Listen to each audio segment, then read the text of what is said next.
Two Middle-Aged Men in Cleveland, episode 91, Mr. Klopp.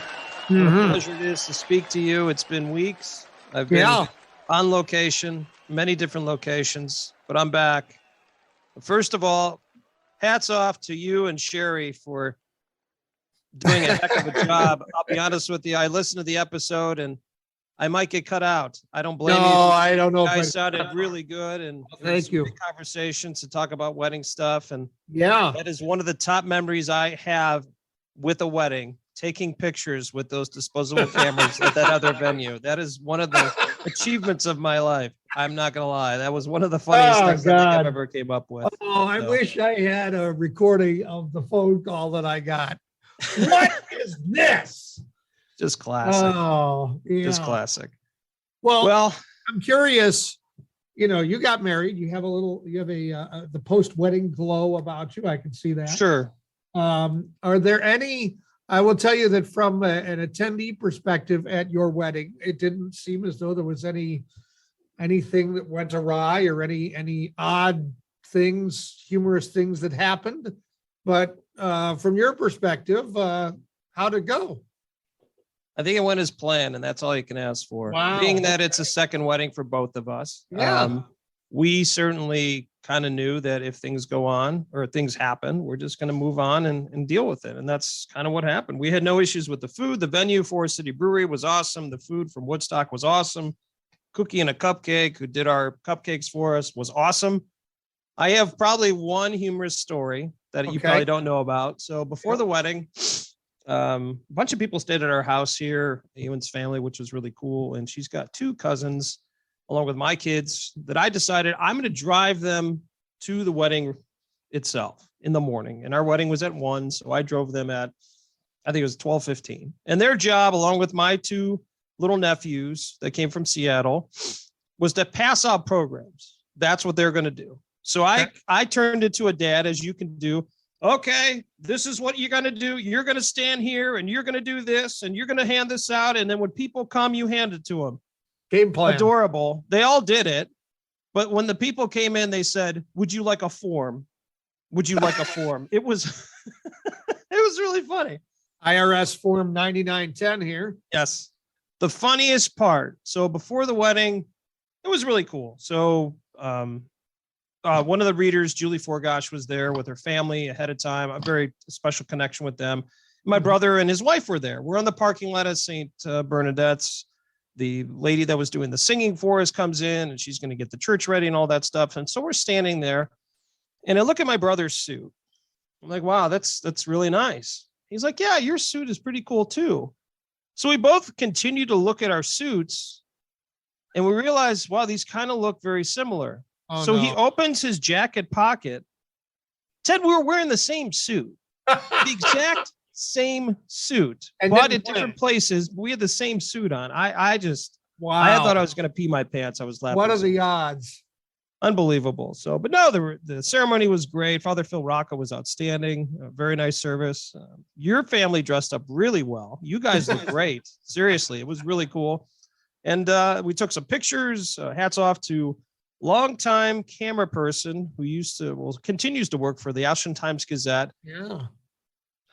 My friend who did a great job, Tom Puskar, he was great. I mean, Tom just had a great time. He just kind of fit in there with everybody else. And it was wonderful. We dealt with no issues. And I guess the venue was making so much money for us that they decided to extend it for another hour. So that's a story for another day. But no, it was cool. It was really nice. And Sunday we just kind of relaxed and I had to return a couple things and we went to Dave and Buster's with some family and just kind of hung out. It was great. It really was a really nice time. And then we had the honeymoon, which we'll certainly talk about during the out and about segment that we have tonight. So, all right. Well, I'm glad to hear that that things went off as planned. That's always good. None of the ladies in the church accidentally wore the same dress that Eowyn had, I'm guessing. No, I think we were good. We were good on that. No. Just the men. Duplication. Yeah. Okay. Just the men doing that. All right. Well, I can't wait to hear about where all you went on your honeymoon. We'll talk about that in Out and About. We have an overachiever doing push-ups. We have good news about beer. Oh, Ken. good. Yeah. Nice. We have 69-cent gas in Klopp's Klips. We'll also visit with Cleveland Metroparks historian and archivist Judy McKeegan. And in our Cleveland history segment, we will learn about some number news involving the Cleveland Indians and something sports teams and fans probably take for granted today. And now, a woman's perspective. What do you instantly know about a well-dressed man? His wife is good at picking out clothes. This has been a woman's perspective.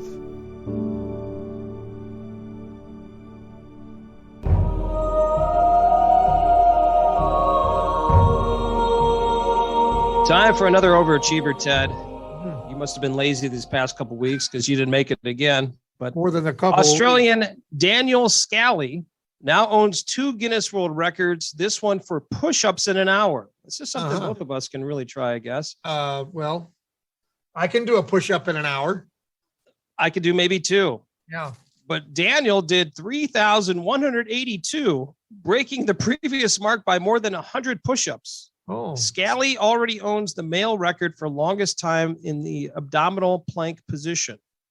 That's interesting. Yeah.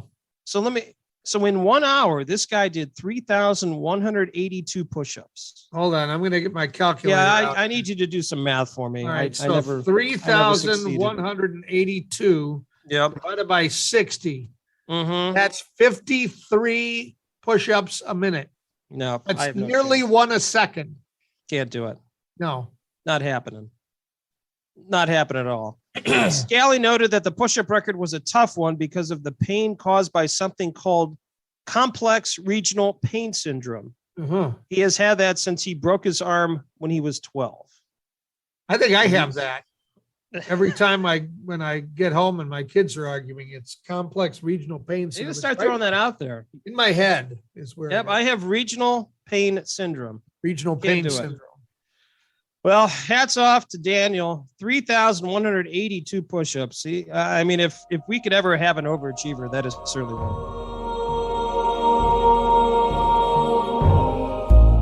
Blah blah blah. Blah blah blah. Blah blah blah. Blah blah blah. Blah blah blah. Blah blah blah. Blah blah blah.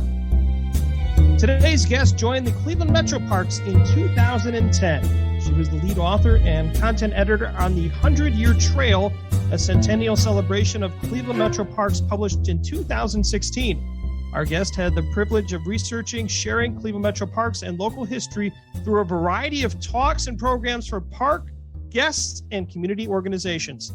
Today, we will get a great history lesson on the Cleveland Metroparks. Let's talk with historian and archivist Judy McKeegan. Judy, thank you so much for taking the time with us today. Well, thank you for having me. This is really exciting. What fun is this going to be, right? So, Judy, I figure the best way to start is from the beginning. So I guess the first question I have, talk to us about how the Cleveland Metroparks got started and a little bit of a small history lesson, if you could. Okay. So the Cleveland City Parks, which were prominent in the late 1800s, early 1900s, very popular, of course, all around Cleveland. Unlike some other cities like, say, Central Park in New York, the Cleveland City Parks were a ring of parks around the city. They included Edgewater, Garfield, Brookside, Gordon Park, Woodland Park, Forest City. So all of them kind of making a circle around the city itself rather than in the center of Cleveland. There's lots of reasons for that, which we won't get into today. But that was the situation when a young man named William Stinchcomb, who was a surveyor with the city and then became an engineer for the city of Cleveland, and then was tapped by Mayor Tom Johnson in the early 1900s, 1901, 1902, to become the city parks engineer. Supposedly, he looked at Tom Johnson and said, I don't know anything about parks. And Johnson said, good, you'll learn. And he did. He did learn very, very well to all our advantages. He became interested. He was interested, of course, in the city parks and what they could be done to improve them along the way, as was his job. And in his 1905 report, he said, I think we should have an outer ring of parks. Which would basically then encompass the county more than the city. But remember, at the time, Cleveland was the 5th largest city in the country and probably about the 10th wealthiest. And there was no reason not to believe that growth, that city would continue to grow outside of its bonds. There was even a time when they thought Akron and Cleveland would sort of become one huge metropolis. There were several reasons why that didn't happen, but they didn't know that at the time. So he said, let's save some of the green space, especially around the really pretty valleys, valleys of Rocky River, Chagrin River, Tinker's Creek, the upper Cuyahoga. The lower Cuyahoga was, of course, in the flats and already surrounded and inundated with industry. So let's get this outer ring going and save some of the green space. It was land that wasn't great for agriculture, even though a lot of it still belonged to a lot of farms back then. So it was their bottom land. It tended to flood because it was by the water. It also had a lot of rocky ravines in it, so not good for farming, not necessarily good for industry because of getting into these spots, but great spots to preserve as green space for people's recreational uses, for people to go have a picnic in, and to put aside eventually wildlife sanctuaries in. So that was his idea in 1905. It went through several iterations. It was going to be a county park. There's reasons why that didn't happen. Mainly, they wanted a board of commissioners, which we have to this day, 3 people, to oversee the parks voluntarily, no pay, and to be appointed by the probate judge. All county officials in Ohio have to be elected. They did not want elected officials. One of the reasons being, if you have officials that think parks are a great idea, they're going to take care of the parks. If you have people that parks don't mean anything to them, they're not. So they went down to Columbus, lobbied for legislature that created the ability for park districts in the state of Ohio. So we are chartered under this House Bill 183, which passed March 6, 1917. And on July 23rd, 1917, Cleveland became the first metropolitan park district in the state. By making it a district, you can keep it separate from city and county officials. We work with the city and the county, of course, a lot. But as you may know, the Cleveland Metroparks dips down into Medina County in our Hinckley Reservation. We scooch over the line into Lake County at our North Chagrin Reservation. And we can do this because a park district can be pretty much anything you want it to be or the taxpayers want it to be. So that's how we were envisioned. 1917, we had a park board, but we had no land yet. 1919, bought our first little section of land in Rocky River Reservation, 3.4 acres, and then just started booming from then. By 1929, we had 9 reservations with over 9,000 acres of land. So that's like a decade from the beginning. It was, I don't know that we could do that nowadays, I mean, it boggles the mind. And then, of course, in 1930, little hiccup because the Depression came in.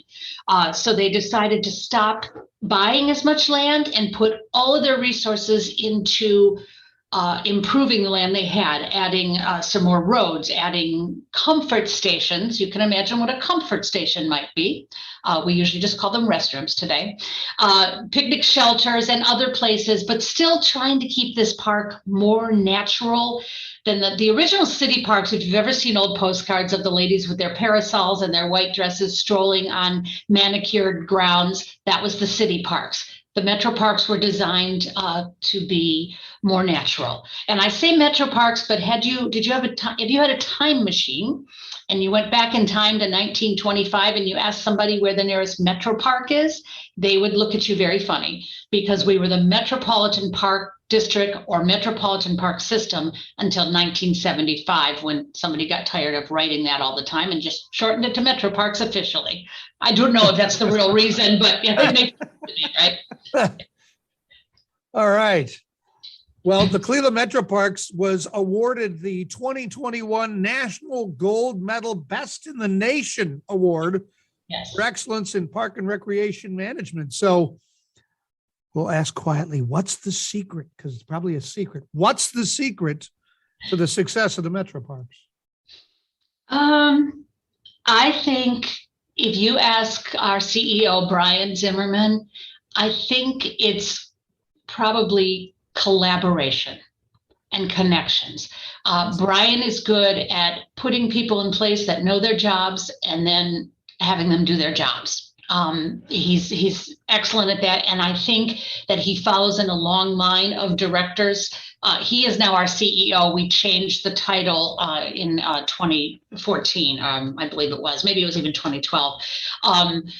But before, we've had executive directors. So they kind of changed to put it in line with other entities. But I would say that has been from William Stinchcombe, because he became our first director. He was also our first volunteer. First 4 years he was the consulting engineer pro bono. And then he became the executive director of the park. And I think that has always been what they do. They find people that know their jobs. And we have, as you might imagine, hundreds of different jobs within the park system. I am the only historian, but we do have a couple of other historical cultural interpreters that work, and we all work with our naturalists, our outdoor education department, to educate people about the park. Of course, we have administrators, we have legal people, we have our wonderful maintenance people who are the boots on the ground. If you're ever out and about and you see one of them, thank them, because they do hard work and keep this park looking phenomenal. And I'm very proud to call them my colleagues, because I think they just do a wonderful job. And again, that has been the focus from the very beginning. You get the people that know their stuff, and then you let them do their jobs. So I think that's it. And then we work very well with other community organizations and entities, especially now that in 2014, when we got the lakefront, some of those old city parks that I was mentioning earlier, Edgewater, Garfield became our park.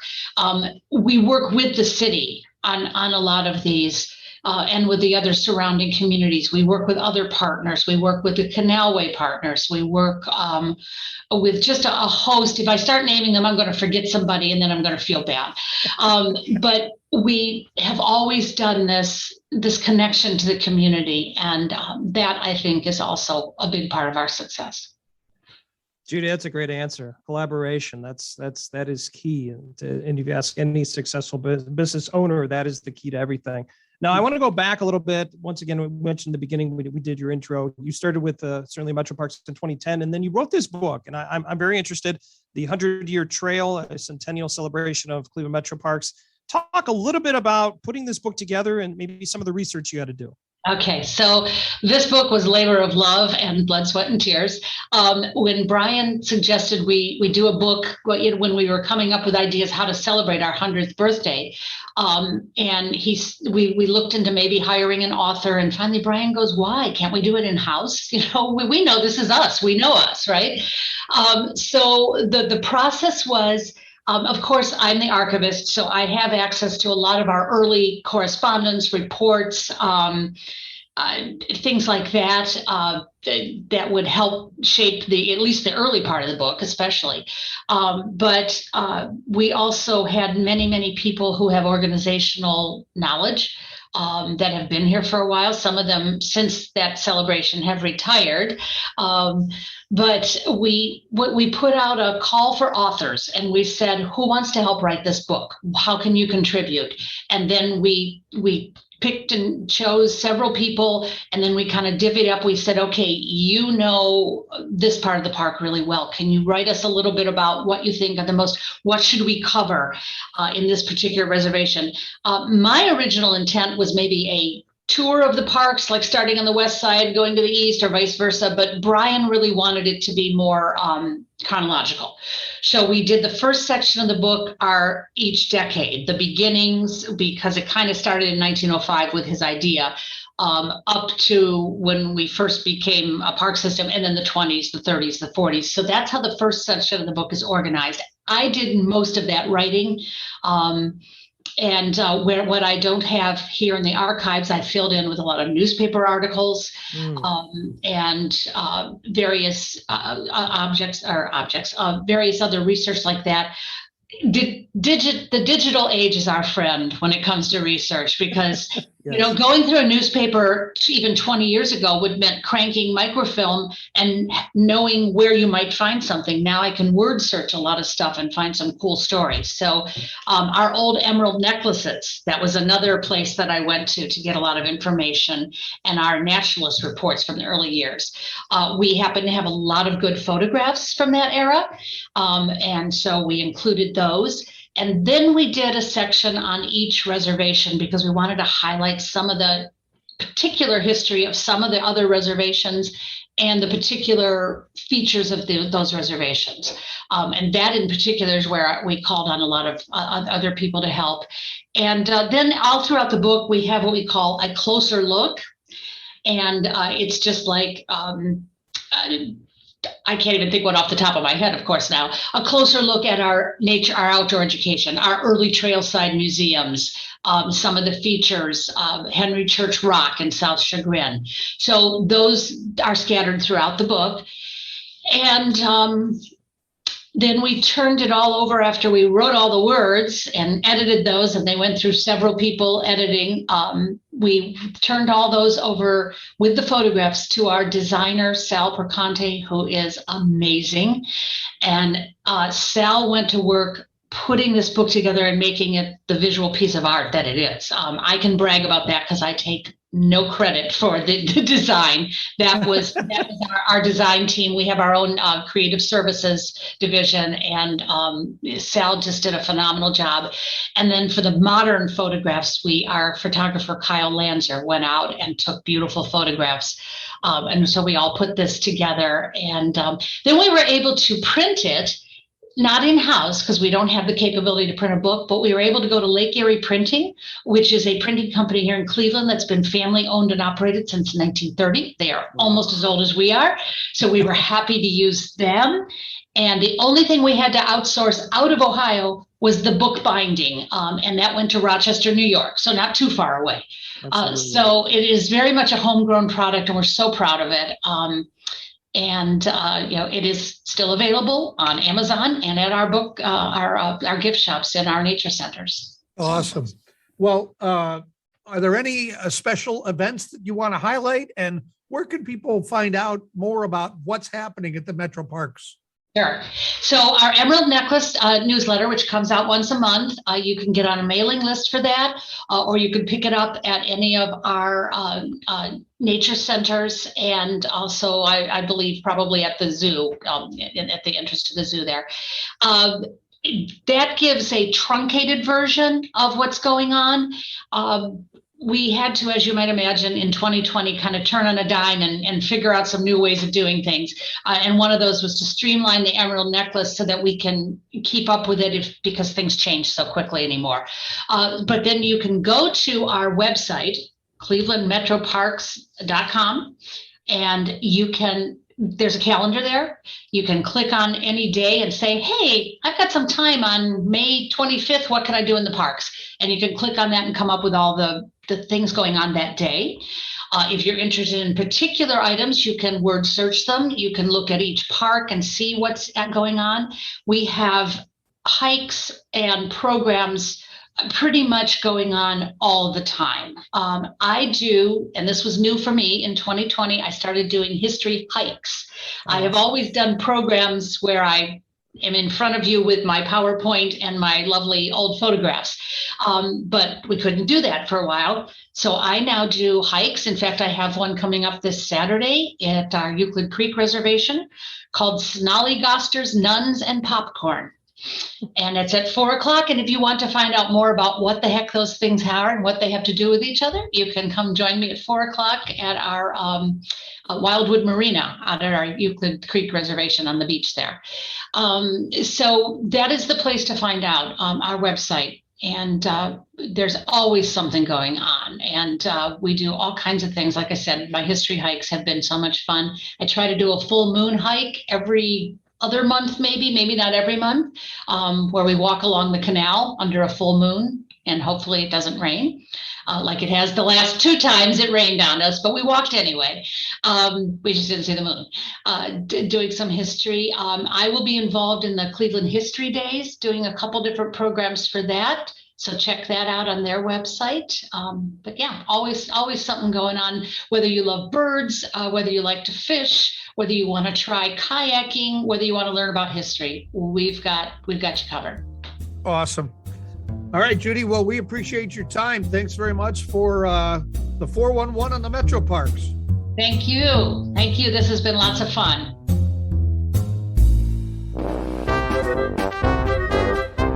Misspeak of the week now, Ken, the NHL into the Stanley Cup Finals, but we need to go back to the Western Conference Finals with the Colorado Avalanche and the Edmonton Oilers.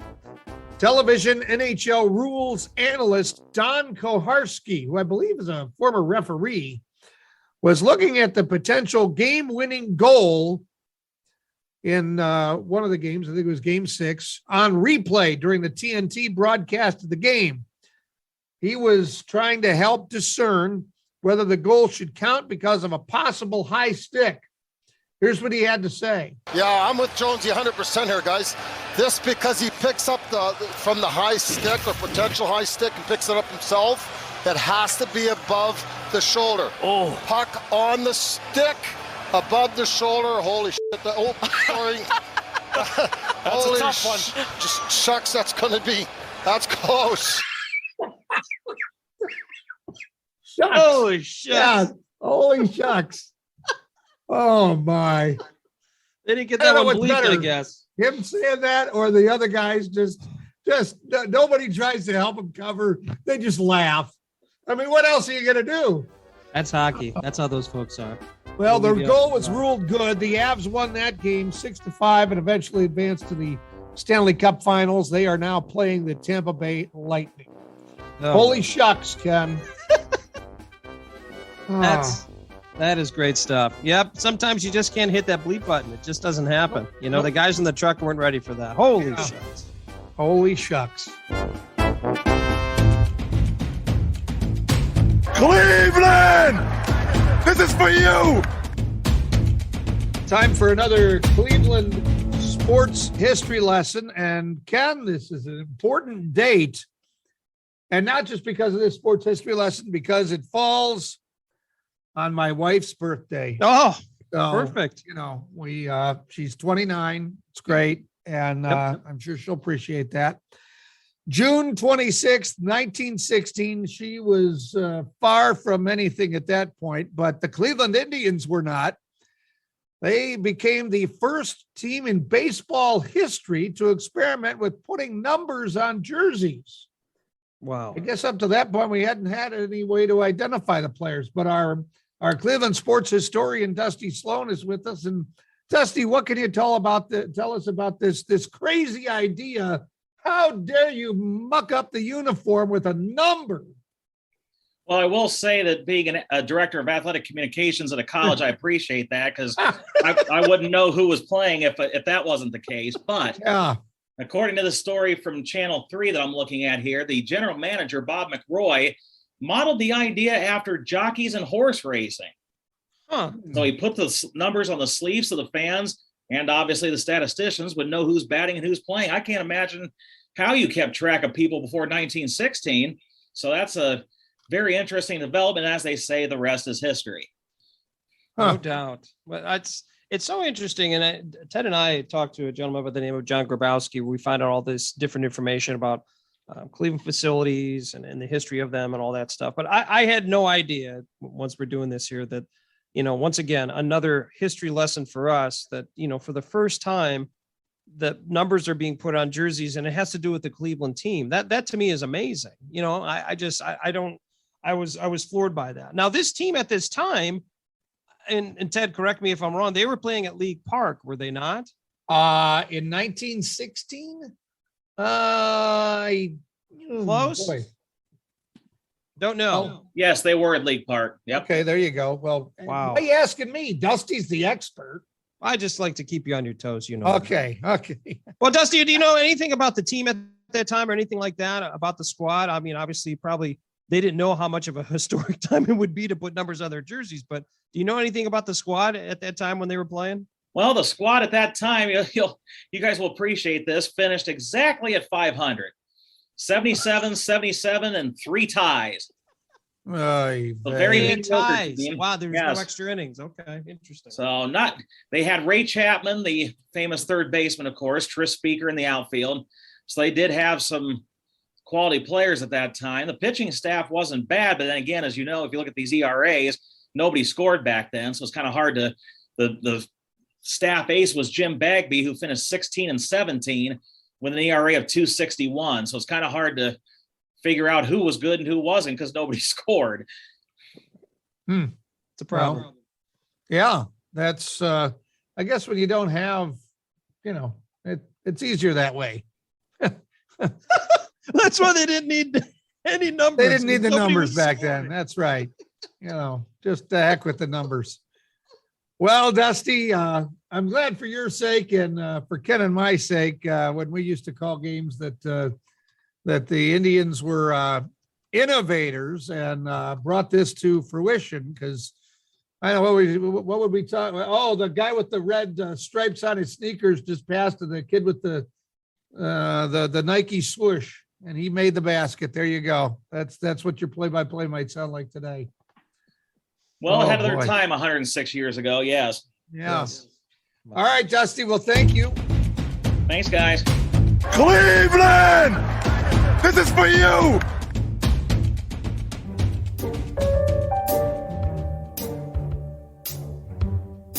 Ted, we were out and about, and I'm going to be honest with you, it was a lot. I Yeah. had to condense this for you because I think we could do an hour on this. This is the honeymoon out and about. This is Honeymoon Out and About, and then I have a couple Ohio visits that we had just when we came back. But Okay. Ted, as you know, the big things for me in my life are eating, drinking, and Yep. playing golf.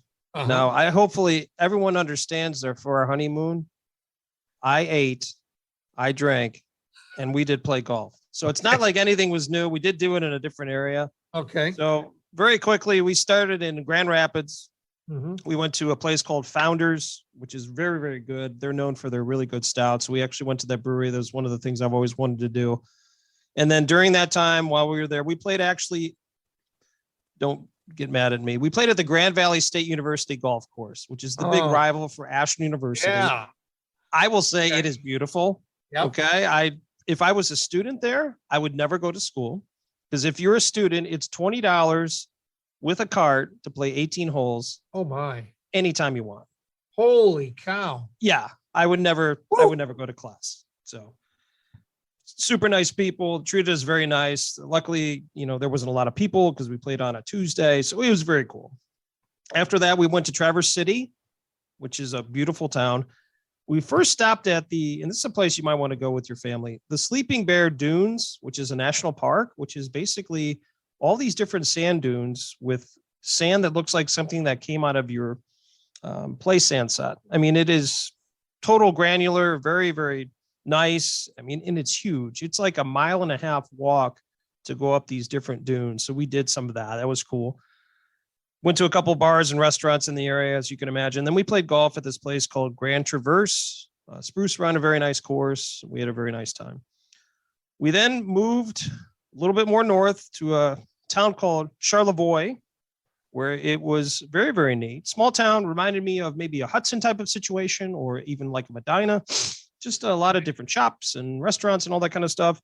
But they have something, and you need to look this up, mushroom houses. There's a very famous architect that lived there, and he created these mushroom houses. Okay. At first, I'm like, what am I doing? Because we paid $20 for this tour. I'm like, why would we do this? It's pretty cool. I'm not going to lie. What this guy designed and all the different places he did around the town there is pretty neat. He basically took large boulders from, I believe it was Lake Huron, pulled them out, and then made houses out of them. So think about that. Wow. Yeah, and we're not talking about last year. This is back in the early 1900s. So Wow. pretty cool. We then went to Mackinac Island, which is right near Mackinac City. Mackinac Island, you cannot have a car there. So we had to take a ferry from Mackinac City to get there. Very cool. We stayed at this place called the Grand Hotel. Very famous. There's a movie that was filmed there, things of that sort. The island itself is cool. I could not live there. So there is more horses on the island than people. 600 horses, 438 residents. And by the way, there's 69 kids that go to school there from kindergarten through high school. They have 9 teachers, 1 school. I want you to think about that. Yes. But it's cool. I mean, it's really nice. So much different. Your concern is that you have to make sure you don't get run over by a horse and you don't step in the horse crap. That's the biggest thing. It's all over the place. And the place smells like fudge. There's a ton of state parks to walk around. It's very cool. Once we left the island, obviously we ate and drank there, of course. Went to Frankenmuth. Have you been to Frankenmuth? I think No, you but have. my wife talks about it. And Well, if you go, yeah. holy cow, they have the world's largest Christmas store in Bronner's. You might be there for 6 weeks. I'm not gonna lie. It is it's pretty intimidating. We'd have nowhere to move in our house. No, it is unbelievable. I highly recommend that. And then we went to the oldest brewery in Michigan called Frankenmuth Brewery. It opened in 1862. Very cool. And then we went to a couple other places for just some lunch. And then we finished our honeymoon, which people made fun of us for, in Detroit, Michigan. We got made fun of.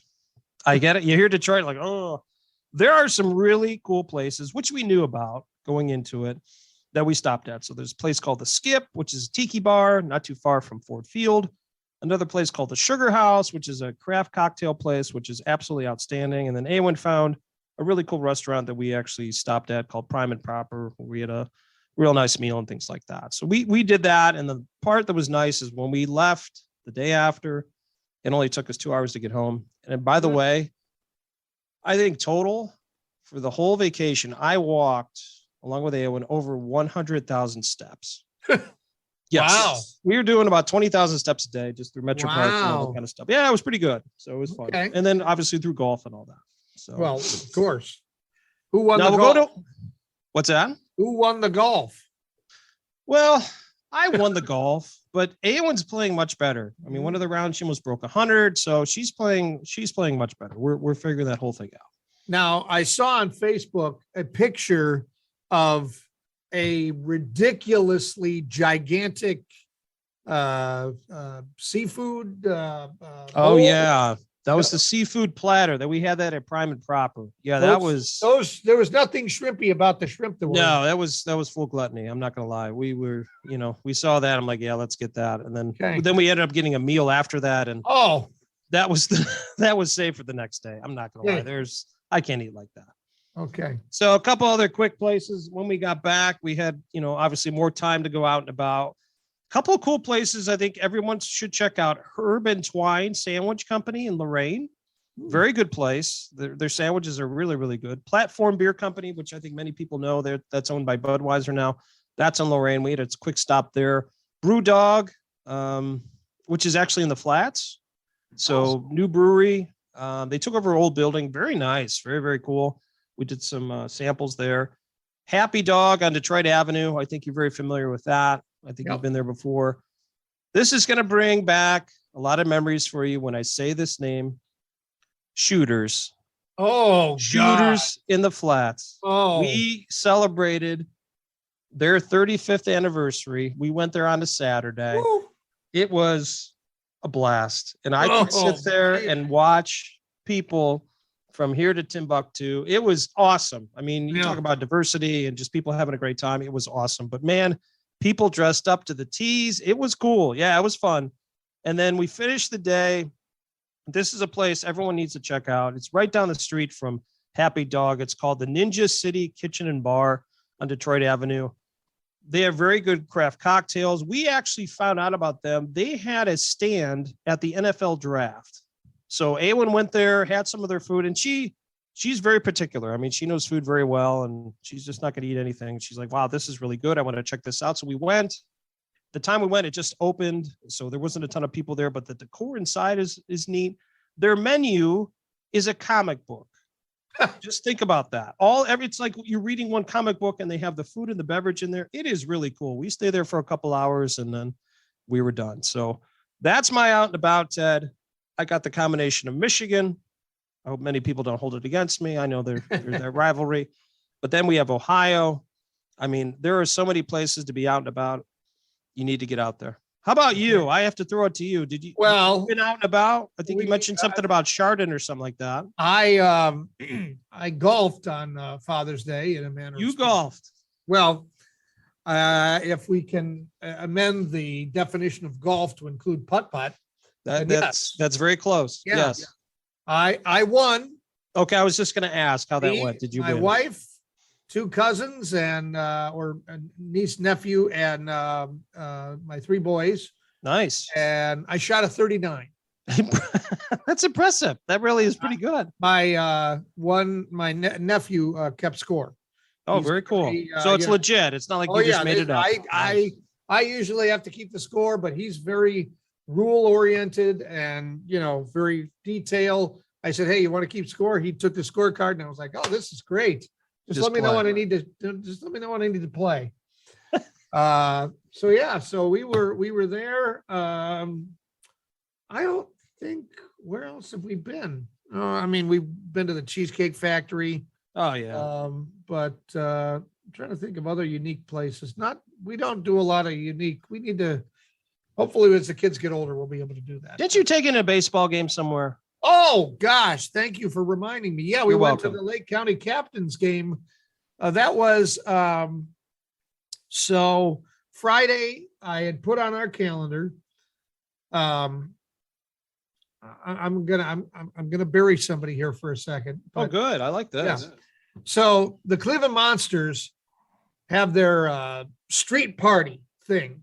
Yes. Actually, let me call this up here. Monsters Street Party 2022. Let me see if I can find this here. Let's put Cleveland at the front of that. Summer tour appearances. Here we go. Okay. Summer tour. Here it is. Cleveland Monsters 20 stops. This fan interactive hockey tour will include the Monsters ski puck game, temporary tattoos, eye black giveaways, photo opportunities with special appearances from the Monsters mascot Sully. And Nice. So, I'm thinking, oh my gosh, particularly my oldest son loves Sully. Oh, this is going to be great. We're going to go. So we go to the Van Aken area for this event, and there was other. It's like, I think it's a weekly thing, and they just have different vendors who come. Okay. We find the tent with the Monsters thing, and there's the ski puck game next to it, and there's like 3 people hanging out and some guy in the tent. And I'm looking around, and temporary tattoos, eye black, and Sully, Yep. got nothing. And so my kids do the ski puck thing. And okay, so we do that, and nothing. And so I call them over, and I'm about to explain what we're going to do because we're going to shift gears here. My wife goes over and talks to the only guy in the tent Oh boy. and says, "This is the conversation." She says, "Where are the players?" The guy says, "I'm a player." No, I'm just kidding.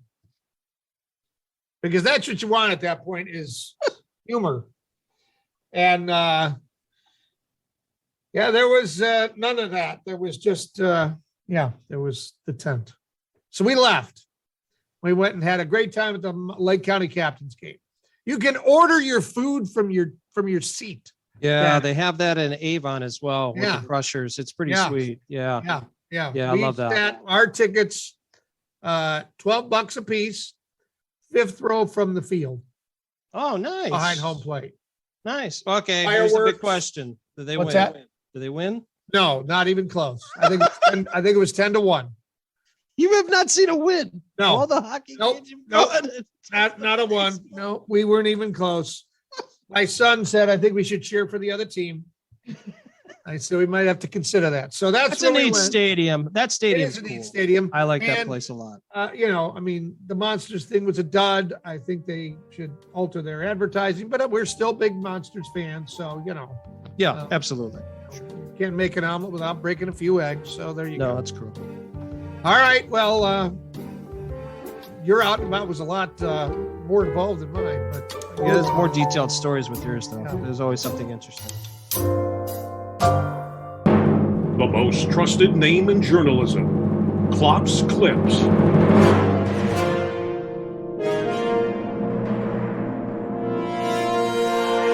All right, Ken, I'm going to catch you up now with the things you really need to know that you might have missed while you were out and about. Thank you. You're welcome. It's public service that we provide here. Gas station manager fired. Apparently accidentally charged customers the wrong price for a gallon of premium gas. Oh, boy. Motorists swarmed the California station when the price for premium gas moved to 69 cents a gallon. Oh, no. Caused a frenzy on social media. The price should have been $6.99 a gallon, Yeah. not 69 cents. That decimal is pretty important. The mistake apparently cost the station about 20 grand.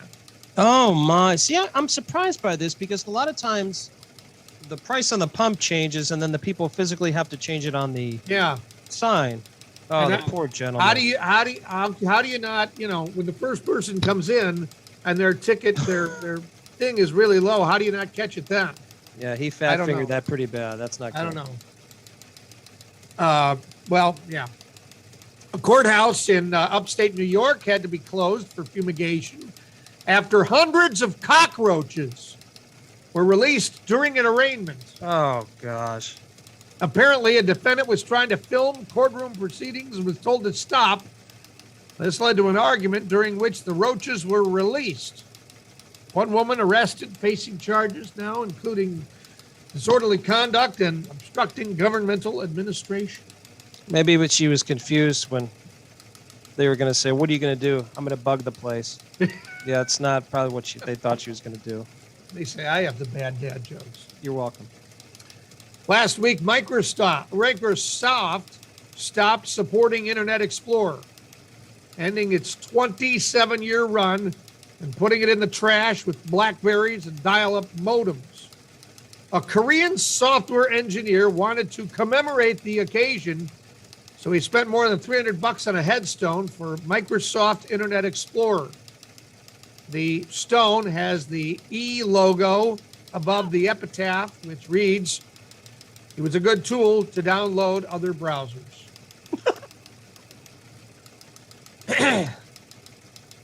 Don't we all want to be known as that? Just a good Yeah, tool. that's- That's kind yeah. of what our goal is. Yep. An Indiana man took a friend fishing on the Ohio River last week. The friend caught his first blue catfish. Noted when they pulled the fish into the boat that the stomach was huge. When they got the fish home and cut it open, they figured out why. Inside the fish was a foam ball and Oh, no. toy. Oh, jeez. Adult toy, yes. Oh, Pictures of the items on Facebook, which, by the way, are not safe for work, in case you're wondering, have been shared thousands of times. You know, the one thing I noticed when I was out and about in Michigan, how blue the water is. Mm-hmm. And now I have an understanding of why maybe in Ohio it's not the same. I'm just going to throw it out there. Yeah. So. Adult toys. Foam balls. Yeah. Well, that's true. Yes. Okay. All right. Well, we're not going to go fishing there anytime soon, but we are going to close up this week's collection of Klopp's Klips.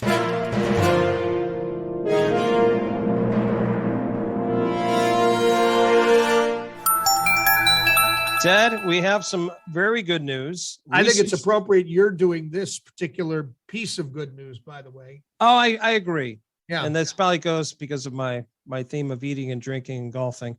Yeah. So researchers say men who drink one alcoholic or non-alcoholic beer a day have a more diverse set of gut microbes, which can reduce the risk for some diseases. Yes.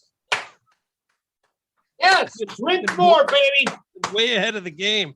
You are healthy, pal. I have a lot of gut microbes. Yeah, I'll you be do. honest with you. I can Yeah. tell. The human gastrointestinal tracts are lined with trillions of microorganisms that impact a human's health. Other studies have shown that when more types of bacteria are present, people have a lower chance of developing chronic diseases like heart disease and diabetes. Mm-hmm. Yeah. There you go. Drink your one beer a day. The heck with the guy with the push-ups and the planking. This is how you be healthy. That's right. Just sit there. I made this observation to my wife the other day. I said, there's all these guys running around. They work out all the time, and they got the six-pack abs. Mm-hmm. These little muscles, the six-pack abs. I don't mess around with the six-pack abs. No, I have a one pack. She was the not, one pack. He was not impressed. We have the dad body one pack. That is, and we're helping cure diseases. I mean, that's our gut microbes are doing really well. There's no doubt about that.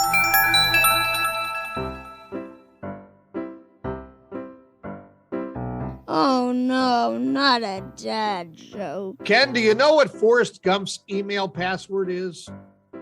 What? 1 Forrest 1. That joke was horrible. Ken, we're coming to the end of episode 91. We're closing in on the century mark here. We already passed our 2-year anniversary. Yeah, we're holding strong right now at Sam Clancy. Yeah. Sam Clancy was the famous Brown. We're in 91. Sam Clancy. Holy cow. All he had to do is put his hand up a little bit. No, that was Carl Harrison. Never mind. Yeah. Sam Clancy. Give him a step ladder. USFL, played with Reggie White, then played for the Browns. How about that? Well, we kind of heard about my Father's Day. Yes. We played putt-putt, and then we went and saw a movie that I fell asleep during. What? Wait a minute. What? Can you divulge what movie this is? Yeah, we went and saw Bad Guys. Oh, With okay. the cousin, with the nephew and niece. We had already That was funny. That wasn't good? No, we had already seen it once. Oh. And okay. I was a little tired, and so I just decided to close my eyes. It's a great place to fall asleep at, man. You My can wife- hardly see your hand in the movie theater. My wife shook me at the end of the movie. She says, you fell asleep. I said, you're darn right I did. It's well worth it. Yeah. Well worth it. What about you? What did you do for Father's Day? Father's Day. Went to Mass, which Yeah. was great. Actually saw my old freshman football coach of St. Ignatius, Marty Oh, my Inan. Hats off to him. Goodness. So that was cool. And then went to my son's basketball game. Riley's taking up basketball. Hats off to him. He's playing with a bunch of kids who have played a lot of basketball, and he played really hard. That was up in Brunswick. And then I picked the kids up and went to my brother's house in Medina, where my parents are there, and obviously my brother and sister-in-law. And we had a great time. We played a new game. It's called Bottle Frisbee. 2 plastic poles. This is basically, I guess, encouraging kids to drink. 2 plastic poles with rubber bottles on top. And the idea is that you take your Frisbee, you throw it at the opposite pole and try to knock the bottle down. And then your job on that side is to either catch the Frisbee, catch the bottle, or catch both. So there you go. Fun times. Yeah. Who won? You're looking at them right here. Come get some. Did you play against Aowen, or was she on your team? No, I played against the kids. Oh, no, I took down Riley. I took down Riley twice, and then I played against my brother. So did a heck of a job. Yeah. All right. I'm not usually good at those games either, so it was fun. But I did sweat through my shirt, but we won't talk about that. Yeah. Okay. All right. Well, next time on the show, Rich Swerbinski is going to join us. He is the director of the Twinsburg World Series of Wiffle Ball. Woo! Very cool. Yeah. Yeah. So that's coming up in August. We're going to get details on that. And if you want to sign up a team, it's not too late. Twinsburg World Series of Wiffle Ball. We're not doing that, right? I don't want to. We're not going to get a team. I mean, God, no. Okay. No. I mean, I'll support it and go, but I'm not. I'm not playing. Well, I've heard you're an athletic supporter. I've been for a long time. Nobody's better. Socks and jocks. That's me. So. Oh, all right. Ted, thank you so much. Appreciate our guest, Judy from the Metroparks. Outstanding information, along with our friend Dusty Sloan. And I will just want to thank everybody once again for reaching out and saying thanks and congratulations and all that. And Ted, just as a reminder, we're just 2 middle-aged men from Cleveland. 2 Middle-Aged Men in Cleveland is sponsored by Westminster AV, custom audio-visual packages for all occasions. Oh, Holy shucks, Ken.